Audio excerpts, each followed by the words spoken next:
সাবু দিয়ে ভাইরাল সে কাঁচের পায়েসটা ফাইনালি আমিও ট্রাই করলাম। তবে ভিডিওটা অনেক দিন আগে এডিট করা হয়নি। অনেকেই বলে এই পায়েসটা নাকি খেতে ভালো লাগে না। চলেন তাহলে দেখা যাক খেতে কেমন লাগে। একটা বাটিতে সাবুগুলা ধুয়ে পানি ছেঁকে নিয়েছি, তারপর দিয়ে দিলাম গুঁড়া দুধ, তারপর দিয়ে দিলাম 1 চামচ চিনি। অনেকে চিনি দেয় না, সেজন্য খেতে ভালো লাগে না। চিনির সাথে দিয়ে দিলাম সামান্য পরিমাণে লবণ।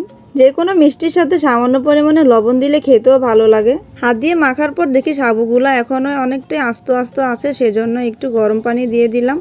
গরম পানি দেওয়ার পর ভালোভাবে মেখে নিলাম। এখন অনেকটাই নরম হয়ে গেছে।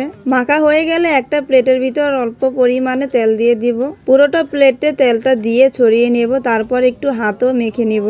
হাতে তেল দিয়ে নিলে সাবুগুলো আর হাতে লেগে যাবে না। অল্প অল্প করে সাবু নিয়ে আমি ছোট ছোট করে বল বানিয়ে নিয়েছি। ছোট ছোট করে বানিয়ে নিয়েছি, এগুলা ফুলে আরো বড় হয়ে যাবে।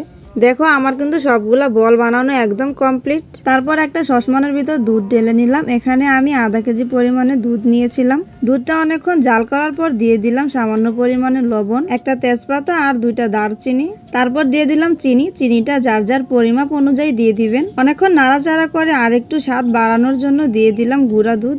যে কোনো কিছুতে গুঁড়া দুধ দেওয়ার আগে আমি একটু ভালোভাবে গুলিয়ে নিই, তাহলে এটা আর দলা পাকে না। গুঁড়া দুধটা দিয়ে অনেকক্ষণ নাড়াচাড়া করে দিয়ে দিব গোল করে রাখা সেই সাবুগুলা। জিনিসটা বানানো কিন্তু খুব ইজি। আমি যেহেতু ডিটেলসে দেখালাম সেজন্য একটু লং মনে হলো। দেখো ছোট ছোট করে বানিয়েছিলাম, এখন ফুলে কতটা বড় বড় হয়ে গেছে।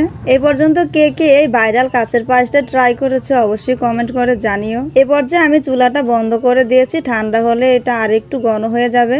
চলো এখন টেস্ট করে দেখি এটা খেতে কেমন লাগে। গরম গরম এটা খেতে তো আমার কাছে বেশ ভালোই লেগেছে। তোমরা চাইলে ঠান্ডা করেও খেতে পারো। মিষ্টি যে কোনো জিনিস ঠান্ডা করে খেতে অনেক ভালো লাগে। তো আজকে এ পর্যন্তই, দেখা হয়ে যাবে নতুন কোনো ভিডিওতে। আল্লাহ হাফেজ।